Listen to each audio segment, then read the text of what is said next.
to get a quick show of hands. How many people in the room work in homelessness, ending homelessness as part of your day job? Okay, so a lot of the room. Awesome. Wow. Thank you all so much for being here. And yeah, I know a lot of you, and just thank you for your dedication and what you do every day. I know a lot of people in this room could probably be up here talking about this or have worked on this issue personally. So we want to get the wisdom in the room out. So as we go, you have raise up your note card if you have one. Yes. Okay, those are your question cards. In order to get those up to me in a somewhat efficient fashion, we're going to have folks walking around periodically, Margot and Emily, Patricia. So if you have those, feel free to pass them to the aisle as we go so we can make sure we filter through those. So tonight is a follow-up to a discussion that we kicked off this fall around the intersection of racism and homelessness. You all work in this space and you're probably very familiar with the disproportionality and overrepresentation of people of color among the homeless population in the U.S., specifically here in San Francisco. People of color, particularly African Americans, represent about 5% of the San Francisco population, but represent 36% of the homeless population. So this is a huge issue in our city, and thankfully we have a new department that's really focused on taking this issue head on.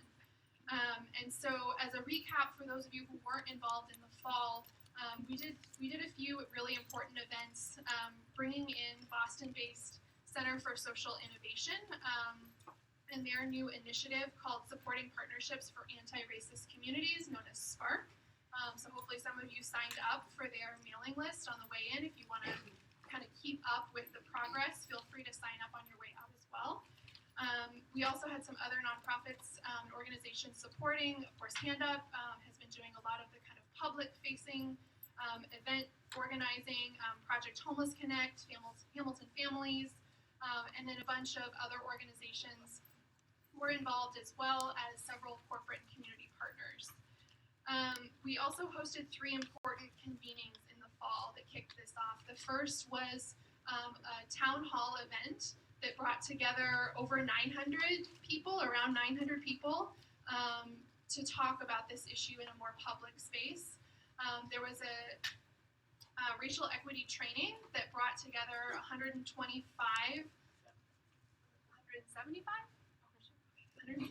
good thing he's up here, people from the city and nonprofit staff in the community. And then finally, there was a leadership meeting where really dove in deeper on identifying kind of what are the next steps that San Francisco can take. And we'll talk more about those steps tonight. So yeah, as you can kind of hear, each of these events had nonprofits, had the city, had people in the public. Really, this is a community effort. This isn't just one entity's effort that's going to change these statistics and what we're seeing. So tonight we're really focused on diving deeper at what is the intersection of all these different systems and individuals and communities, and how can we come together to really address this.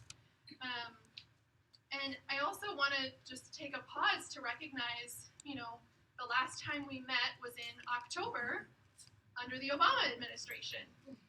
And that was a different conversation, right, than the conversation that we're having now.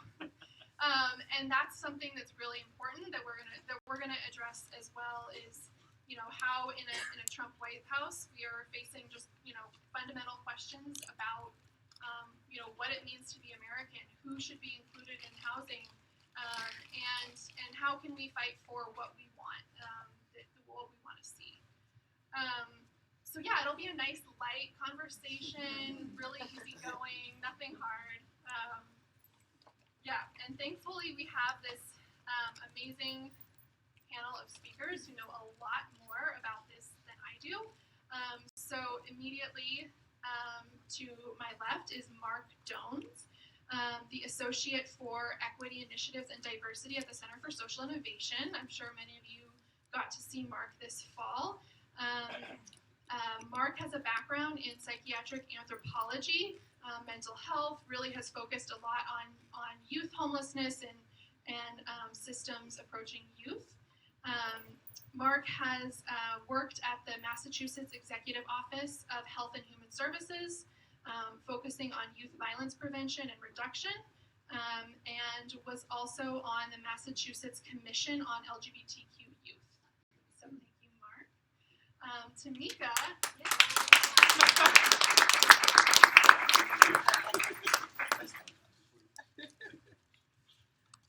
Tomiquia Moss is the new, as Justin pointed out, our new Executive Director of Hamilton Families, a family shelter and housing solutions agency here in San Francisco.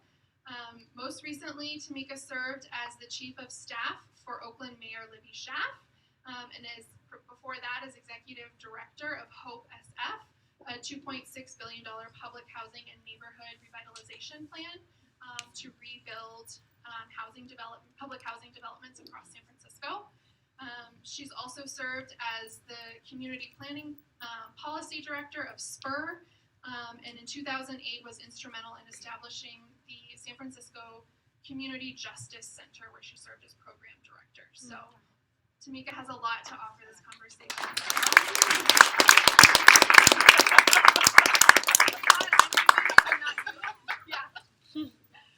And finally, I think Jeff probably doesn't need introduction for a lot of you, but Jeff is the new director for San Francisco's Department of Homelessness and Supportive Housing.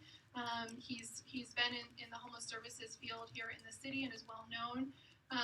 Previously, before Tomiquia, was the executive director of Hamilton Families, and before that led Community Housing Partnerships, which manages 1,300 formerly homeless adult units for 9 years before that. So welcome, Jeff.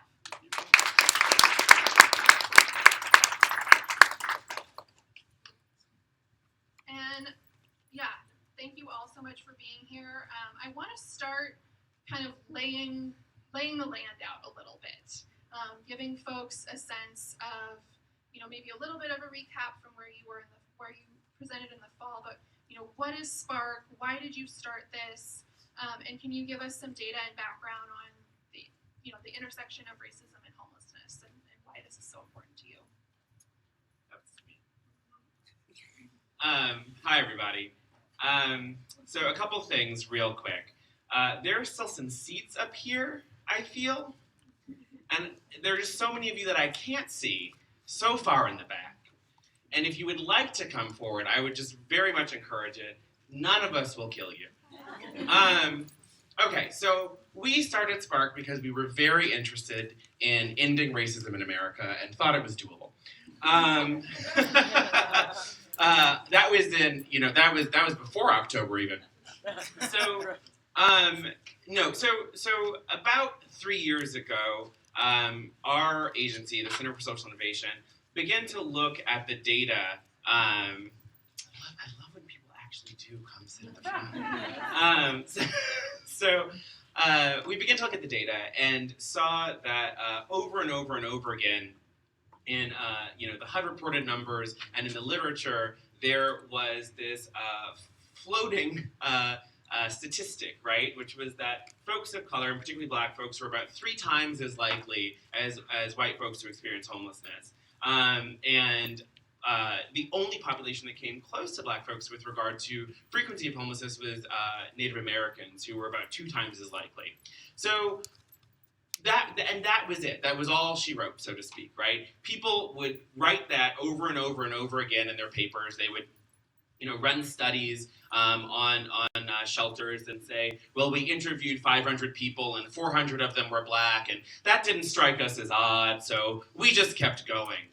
And that did strike us as odd, right? Because black folks make up 13% of the general population in America. So anytime we make up 70% of something, that immediately is like a little bit troubling. And we should ask, does everybody want to be there? Or is something else happening? And in this particular case, it actually turned out that not everybody wanted to be there. So what we started to ask, right, was why is this happening? Why are so many folks of color experiencing homelessness? And moreover, what can we do about it? And sort of that question and answer brought us to where we are today, which is to say that no one was really sure, right? Certainly, and for those of you who were at the event in October or who've heard me rant and rave about any of this at any point in time, you're well aware that I love to wax, not necessarily eloquently, but certainly at length, about America's racist policy decisions. So it is no accident, right, that folks of color experience homelessness at these incredibly high rates. This is, in fact, the direct result of policy decisions we've made in this country. And what we have to own, and I'll continue to say this until it's different, is that our systems are not broken; they perform as designed. And so when we see disproportionate numbers of folks of color experiencing negative things, that's not because we wanted something different for those people. It's because we wanted that. So what we begin to ask is, what were the systems that failed folks and how, so that we can start to say specifically, this is what needs to be fixed. And that's essentially what Spark is, right? So we decided to partner with 10 cities across the country, and we're fortunate enough to have San Francisco be one of those communities, and begin to collect both qualitative and quantitative data to begin to answer that question. The qualitative data is the part that I think myself and our team are the most excited about, because we're collecting oral histories specifically from folks of color experiencing homelessness and analyzing those oral histories for essentially two things, right? One, what are the pathways into homelessness for folks of color, and how are they different from white folks? And two, what are the barriers to exiting homelessness for folks of color, and how are they different? And we're very early in the data collection process, but what we've already begun to find is that, again, it is the result of multi-system failures, but we're starting to get more refined about where to point. And that's one of the things that's really important, and I'm going to stop talking.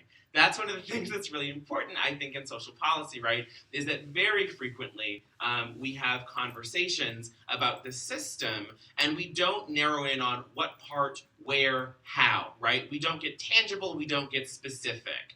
We act as if the system is some, indivisible cube that sits over there and quietly governs, instead of an interlocking set of choices that if you analyzed and found the appropriate dysfunctional piece, you could change. So we're going to change it. Yeah.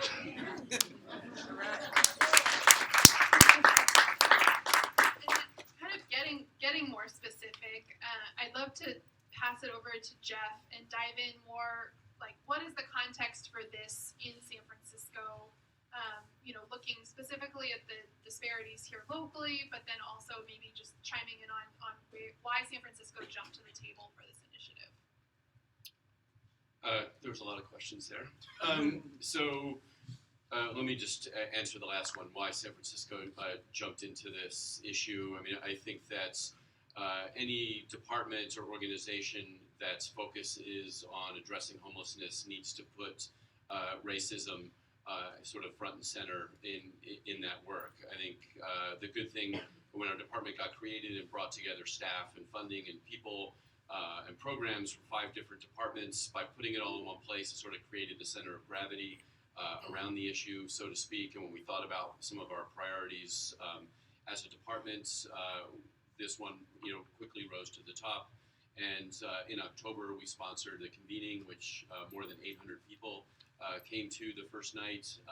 Clearly, there's an interest and a hunger for knowledge and for action around trying to address the issue. And I'm proud of our city and all of our partner organizations for kind of looking. Sometimes it's easy to get lost in the day-to-day need to help this person get off the street and into the shelter, and from shelter into housing.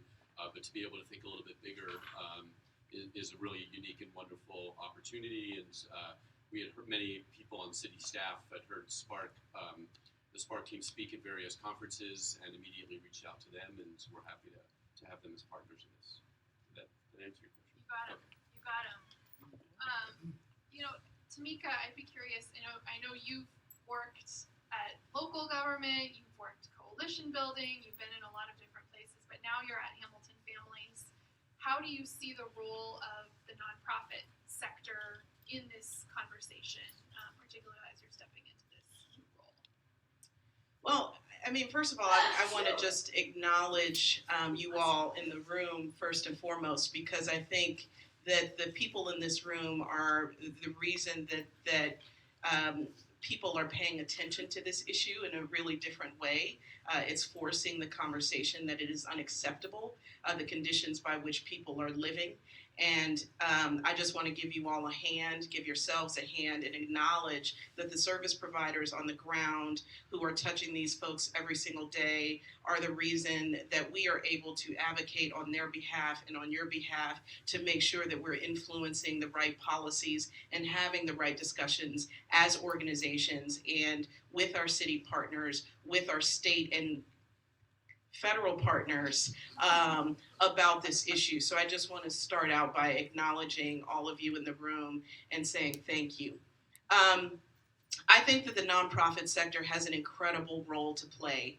One of the things that is unique to the United States and certainly to the Bay Area is that cities contract with nonprofit organizations to provide direct services to people who are experiencing homelessness. So you all have, the organizations have a great deal. I know. It's racial. Hello.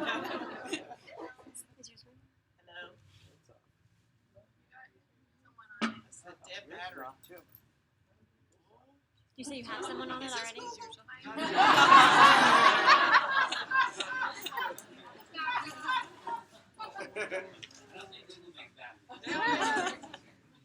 Back up. Yeah. See if this works.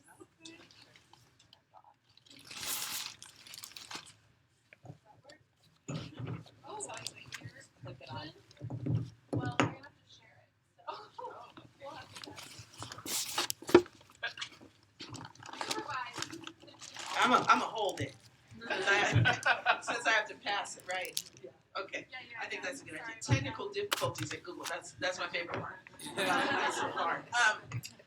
So anyhow, I mean, I think not only do nonprofits have a critical role to play in shaping some of the systems change work that Marc talked about, but we actually can't do the work without the organizations who are figuring out how to look at outcomes, how to make sure that the work that we are doing, that our theories of change and other efforts that we are thinking about creatively, solutions that we're bringing to the table are actually effective. And I think that work happens quite often at the nonprofit organizations. I also just want to talk about the public sector's role, because I do think that there's a really important role for cities to play. In my previous position, Oakland was one of those cities like San Francisco and many cities in the Bay Area that took a stand around leading with its values. This is not actually a choice for cities like ours, where we put racism at the front and equity at the center of these discussions. You are actually not having a real conversation if you're not paying attention to the issues around race. And it's not just about empathy and understanding that it's unfortunate that people are disproportionately impacted by homelessness, but in fact it goes deeper, and you actually have to figure out how they got there. It's not an accident. These are not coincidences. And so I think we've had the luxury for quite a while to float in and out of those discussions in our private lives and other ways. But I think cities and nonprofits are demanding different kinds of discussions. Citizens are demanding different kinds of discussions, because we don't believe that there should be an inherent underclass, which is what has been created by a lot of the system failures that are showing up in our communities every single day. And so I think there are really tangible examples around how cities have taken a stand. I think the homelessness issue has to be addressed both from the sort of income side as well as from the housing side, right? So if you're actually not figuring out how to reduce barriers for folks who are experiencing homelessness, i.e. folks who are coming out of incarceration, low education skills, bad credit, a variety of those other things, which I think the nonprofit organizations do really well. If you're not figuring out ways to tackle those issues, then you actually can't increase household incomes and individual incomes for folks experiencing homelessness. They're going to continue to be marginally housed and continue to float in and out of experiencing homelessness. So I think you have to put a stake in the ground around what it is you're willing to do and how you're going to commit to doing it. And I think that there are cities like San Francisco and Oakland and San Jose that are taking that political risk and really defining this issue based on their progressive values and making some steps forward. We also see, work around the minimum wage. Oakland, of course, just increased its minimum wage to $12.85. It's on track to increase it to $15 an hour. San Francisco, of course, is on track as well. The state of California is also on track to increase the statewide minimum wage to $15 an hour by 2023. So there are some very strategic policy decisions that can be made to bring up the floor and opportunity for folks who are generally at the bottom. And there are really few ladders of opportunity out. And then I think on the housing side, we have a housing shortage in the Bay Area.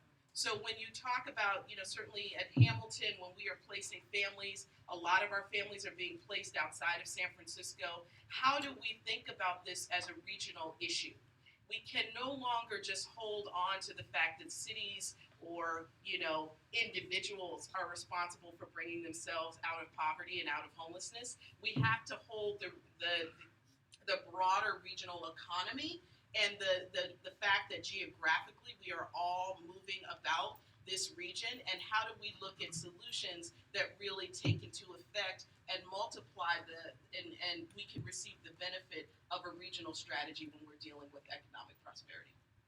And I want to even go further on that, and Marc, feel free to add to that as well, and maybe even just stay on Tomiquia for a second, which is, can you give an example of some of the regional projects that you've done that have been successful that really, interface with all these different systems, all these different communities? I know some of your work has been around that. Why, yes. I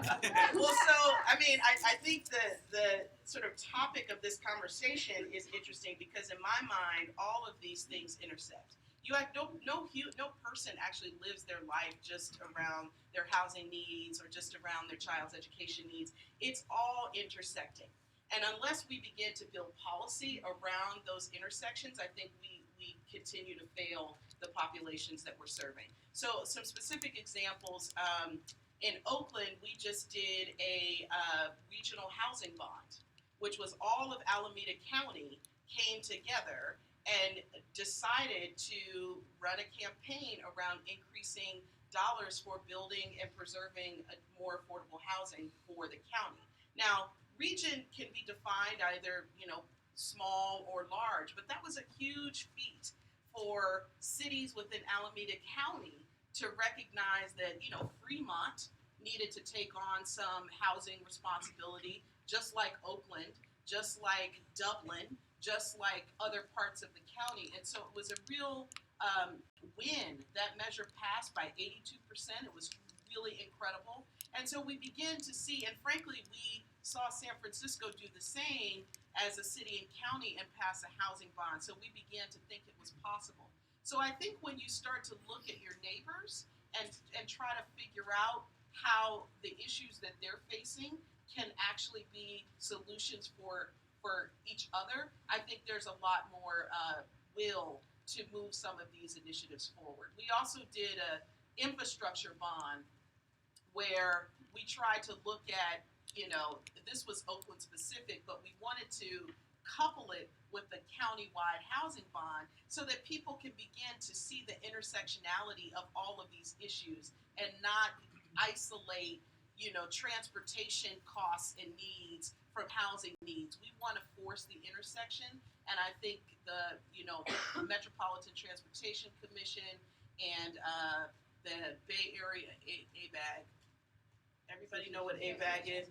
Association of Bay Area Governments are also merging, which I think are some other regional collaborations that are forcing the issue between transportation and housing. and really thinking strategically about how to make that the new normal. And Mark, did you want to jump in on that? Yeah, not. So I was going to add that, fundamentally, we have to shift our understanding of housing to a globalized economy, right? So we do a lot of work on housing that is municipal or county, right? And talks about sort of the, area median income for, a given county, a given municipality, right? That's not the world we live in, right? People buy homes and rent homes from all over the world and have no problem sort of coming in and saying, well, I make more, I make enough to rent this at 3 times the price, at 6 times the price, so I will, right? And that'll secure me the thing that I want. I'm not necessarily saying that should not be a thing that people are allowed to do, but I am saying that it does necessitate that we functionally think differently about what subsidy looks like with regard to housing, what policy looks like with regard to housing, and how we set aside the appropriate number of units and what those look like. And I think that fundamentally, right, like at the end of the day, that is likely to become a conversation between states and the federal government. That the federal government has an obligation at some point to think about the housing market of the U.S. as not these little itty-bitty fragments, but instead something that operates in a much more uniform way in response to globalized currents. Yeah. And I'd love for Jeff, for you to jump in on this, because the city is doing something pretty unprecedented with the new department trying to get all these different, services under one roof. Can you just talk about how that's going and where you see this? I think let me talk a little bit about that in the context of what we're here to discuss tonight around racism and homelessness. Look, I think these bigger policy issues are incredibly important. And like my fun fact is that the U.S. government spends $75 billion a year subsidizing the housing of homeowners through the mortgage interest tax deduction, primarily Caucasians and primarily people who are earning above the median income. We spend less than $30 billion on subsidizing low-income housing for folks. Until we fix these things, and some of the things that Marc and Tomiquia were talking about, we're never going to really end homelessness in the U.S., although I do think that we can and we actually will have a new and better American housing policy in the maybe not too distant future. I think we've made major advances around healthcare. I think housing is going to be the next frontier. But that being said, tonight there's about 5,000 people who are sleeping on the streets this evening, and it's going to rain on them, and there's a big storm coming in tomorrow. And tomorrow morning, 2,000 kids are going to go to the San Francisco Unified School District, not coming from a stable home, either from a shelter or doubled up in somebody's home or crammed into an SRO. And these are real problems that we need to address like right now because this is a crisis. And I kind of think around this issue on racism and homelessness the same way, that there are large systemic issues that need to be fixed. There's a lot of bad policies that need to be corrected. But there's things we can do like right now as a city to try to address some of the fallout of all these policies and the fact that 6% of the city or 5% are African American, 36% are homeless. The 29%, I think 7 or 8% of the city identify as LGBTQ population, and 29% of the homeless population. It's not just, there's just this fundamental representation of communities that are sort of outside of the mainstream, whatever that is, white guys, I guess. So what can we do? There's really 3 things that, out of all these meetings we had back in October, there's sort of 3 things that kind of rose up that we can do. One is that we can make sure that the people receiving services from Hamilton Families or Community Housing Partnership, Homeless Prenatal, that those people getting those services are representative of the community. So we really need to make sure that if 40% of the homeless population is African American, that 40% of the people in the navigation centers or in our supportive housing or in our shelters at least 40% are African American, and that's not always the case. So we're setting up data systems and ways to make sure, without getting into the details, that becomes the case. The other area I think that's really important is around equitable distribution of resources. We know that in the Bayview, District 10 has about 20% of the homeless population, but they only have about 7% of the services for homeless people in that district. And we know that nonprofit organizations that primarily are serving people of color, I'm thinking of a few down in the Bayview and the Mission District, they receive less money per night, for example, less money per night to run a shelter than a nonprofit that's run by a Caucasian or serving primarily a white population. So there's this fundamental sort of difference in resources that we can fix.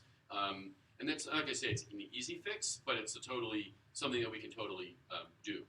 And then the last one that's a little bit more complicated and maybe the most important is that we really need to build the capacity of organizations that are anchor institutions in communities of color in San Francisco. There are some really great anchor institutions in Chinatown. There's a great anchor institution or two in the Tenderloin. We really need to make sure that we have really strong anchor institutions in neighborhoods that are serving people of color. And the reason that some of those organizations struggle go back to item number 2, which is they're not receiving enough money, either from the government or from philanthropy, in order to build their capacity and to be strong representatives. And it becomes this really vicious cycle, and then they don't have the time or the ability to show up and do the advocacy because they're barely getting through the day trying to run their programs. And I know, EDs down in the Bayview that their organizations run out of money at the end of the month and they go out of pocket to make sure that everybody gets fed. And I'm excited about the fact that these are 3 things that are within our power to change.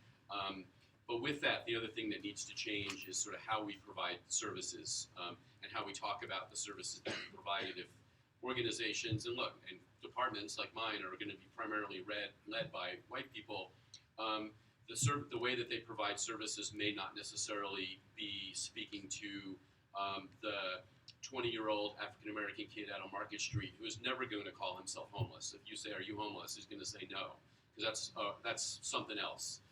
And being able to engage with that population effectively and be able to speak a language they understand and to provide a service that is meaningful to them, not meaningful to me and my life experience. So these are things that we can do. It's sometimes, I think we need to think about both, but given the current situation in Washington, D.C., I take a lot of comfort knowing that there's a lot of energy in this room and at City Hall and in the nonprofit sector to make some significant and very tangible changes. And hopefully us and the other 9 cities that are part of the Spark Initiative can really set the way for the rest of the country and to elevate this dialogue and create some momentum the way I think San Francisco has done on many, many other issues. So I'm excited to be part of that opportunity. Yeah, and I want to start, kind of speaking of the people in the room being some of the biggest stakeholders in this work. If you could start passing your questions in, and I don't know, Emily, if you have any right now, I can start. You don't have any yet? Okay, so yeah, start passing those to the aisles so that we can get you in this conversation here as well. I think it's really interesting thinking like regional, thinking San Francisco specific, what are we doing here? And Marc, I'm curious from you on this national level, what are you seeing in other communities that you're in? How do they compare to San Francisco? Can you talk about just, maybe some of these early, I know you're very early in, but what are some of your early findings and what you're seeing nationally? Sure. I feel so strange speaking about the nation, given the current state of the nation. So I think that it's important that we think about a couple things. One, I had the opportunity to be on KQED this morning and was asked a similar question. And how did San Francisco get here? How is San Francisco different? nobody's that different because everybody made the same choice. So there was a red line map of every city in America. I can find it. Right? So when we talk about, what is the functional difference between this, that, or the other thing, there might be, again, there are some geographic nuances of sort of who moved where. I really suggest everybody read The Warmth of Other Suns. But, when you get down to the boil down to baseline, what? That's the most mixed metaphor I've done today. You're welcome. When we get down to brass tacks, fundamentally, right, how everybody got here is the same set of policy decisions around sort of the Federal Housing Administration redlining, and then you sort of move into the era of mass incarceration. You have the deep cuts in federal spending around housing subsidy, et cetera, that Jeff mentioned earlier, right? So, everybody sort of comes out of the same shitty stew. And you don't really get a different bowl, right? Now, I think that what we have started to find that sort of illuminates that, right? And I'll caveat this by saying we were in the middle of a really massive data collection effort across the country, and so what I'm about to say is deeply preliminary, and I may tell you something entirely different in 4 months' time, and you'll just have to be okay with that. So what I can say is that what we have found in the qualitative data thus far is that there is something fundamentally different that happens in communities of color with regard to poverty, and we're beginning to call that term a sort of network impoverishment. And when I say that, what I mean is that it is not just that I'm poor, it's that everybody I know is poor. So when it's time for the community to pull together and, resource itself or help somebody or do something, there's nothing to do, right? Nobody has anything to help with. So how this affects our populations, right, is if we think about a young person, a narrative that has come up quite frequently is, a person is involved with juvenile justice, is involved with child welfare, and so is unable to stay where they would typically stay with their family, right, because maybe that family is in a subsidized unit, and once that young person has a certain kind of record, they're not allowed to be there anymore, et cetera, et cetera, et cetera, right? So that young person might now go to stay with their aunt. Their aunt has 4 kids and cannot afford a 5th. So now they go to stay with their grandmother. Their grandmother lives in a tiny apartment and can't afford to feed this kid, right? So that young person bounces around this network and then bounces out to the street, right? That's what I mean when I say network impoverishment. If we move that over into the adult or family side, a recurrent narrative there seems to be, I needed $100 and nobody could give it to me, right? So I needed to pay my gas bill or I was getting evicted. Nobody could give me $100. I needed to get my car fixed so I could continue going to work. Nobody could give me $200, right? So when we think about what that means, right, across all of these communities across the country, is it simultaneously points a finger backward and a finger forward, right? It really helps us understand that, as Tomiquia said, right, policy is not arcane. Policy is not is policy over? Policy is the built lives of people. People live these choices. And the choices that we made broke communities of color, stripped resources out of them in a way that is unconscionable. And I could talk about how subprime lending, right, the thing that broke the economy for a little bit, disproportionately impacted communities of color. There was a whole practice of predatory lending that stripped, so we called it that folks were house rich, cash poor, right? So in some of these communities, you had people of color who did own a home. And during the subprime lending crisis, predatory lenders would go in and say, I noticed you don't have a savings account, right? Or I noticed that you don't have a lot of money on hand. Let me give you this subprime loan that you default on, and then I take your home from you, right? So all of that wealth draining out of communities of color is what got us to where we are.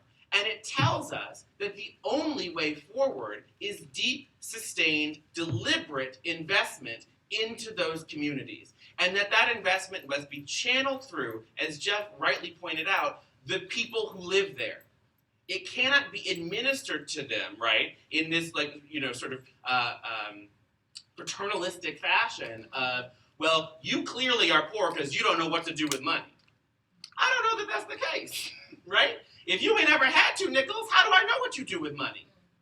So we need to really think about how do we invest in these communities in ways that is guided by and structured by the desires and will and needs of the communities that we have previously broken. Thank you. Sorry. Say it. I want to pass to Tomiquia. You have, in our kind of previous conversations, have talked about like the right kind of poor and who receives what services or who's prioritized for what services. Can you talk a little bit about that kind of in relation to this conversation? Yeah, I mean, I think that I just want to also just put a finer point on Marc's sort of position around asset building. I mean, I think what Jeff talked about is sort of the acute crisis that we have to respond to that's happening with our communities today. But I also think we have to have a parallel conversation about how we also think a little bit more long term around what is it that we're doing to rebuild the failing networks, institution of what it even means to build asset. We have taught people that to be poor, you can't build assets, and that is not accessible to you.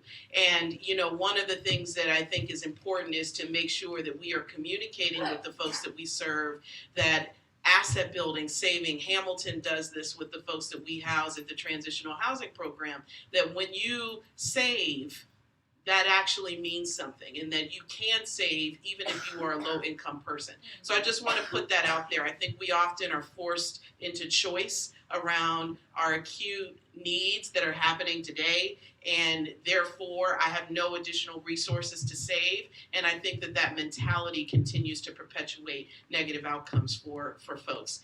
But I do want to answer your question, which is, remind me one more time. I only had the goldfish, so my mind is not quite. One more time, Sammy.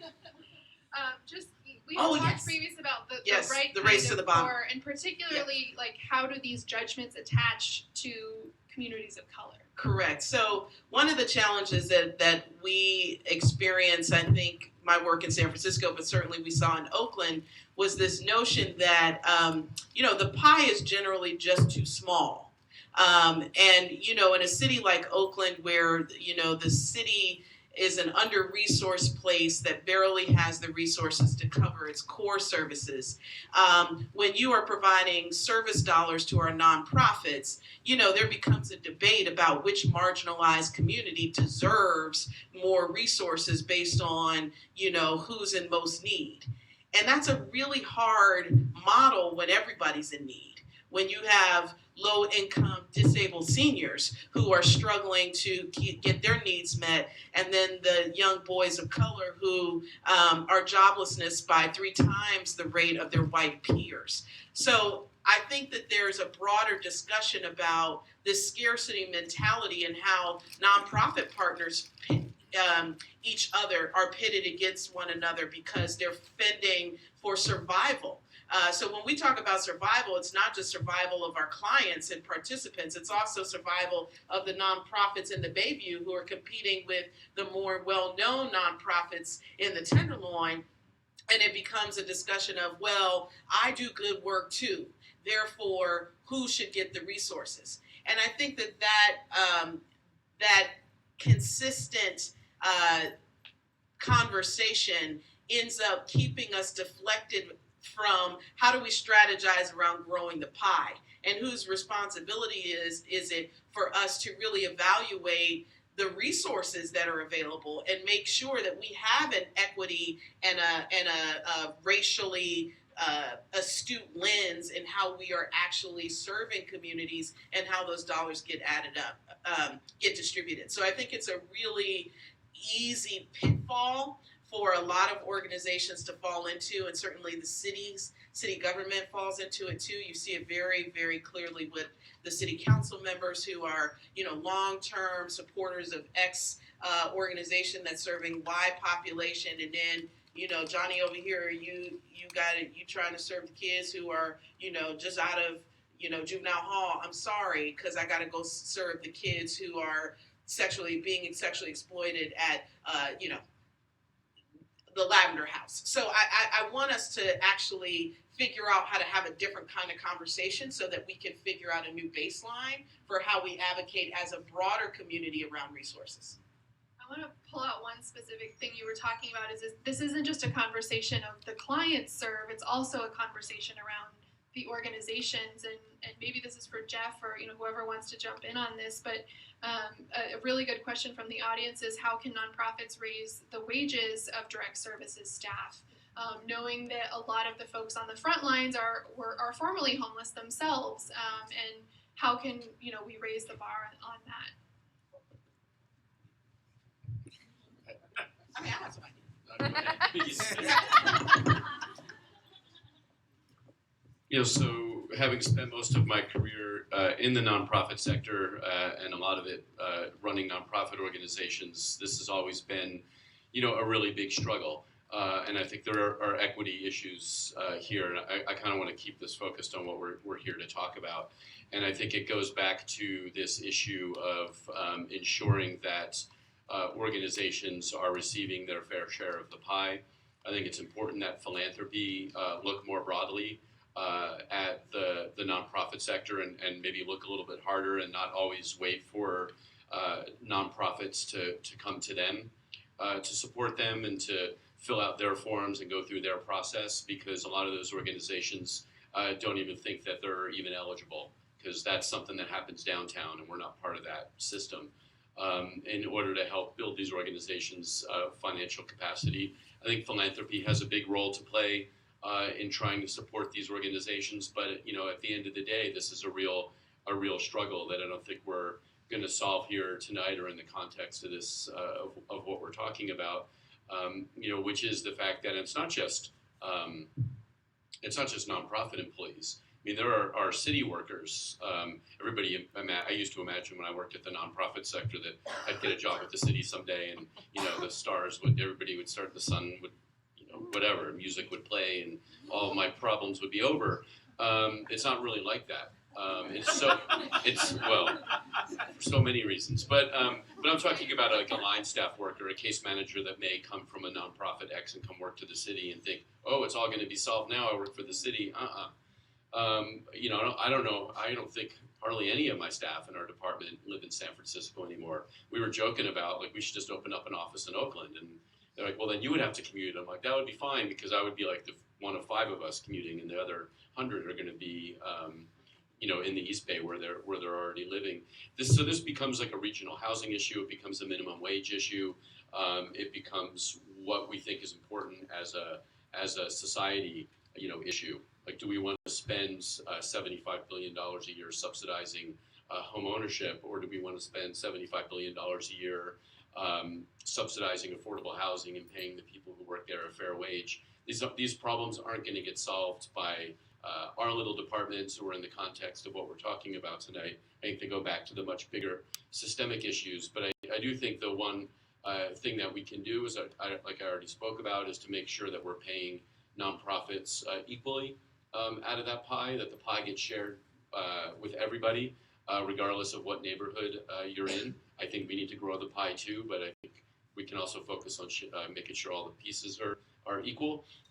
And again, I think philanthropy needs to think more about their role in all of this and how they maybe unintentionally have fed into some of the disparities that exist in San Francisco.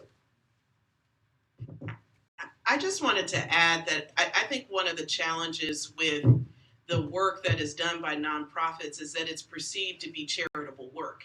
And I think unless we figure out how to change the narrative, we pay for what we care about. And if what we're saying is that we have generally given up on a disproportionate amount of our communities, which are primarily people of color, then we need to call that out and have real conversations about what that means. Because when you have nonprofits that are paying their staff, the staff who are doing human work, which in my opinion, and not just because I've done it, is the most critical work of our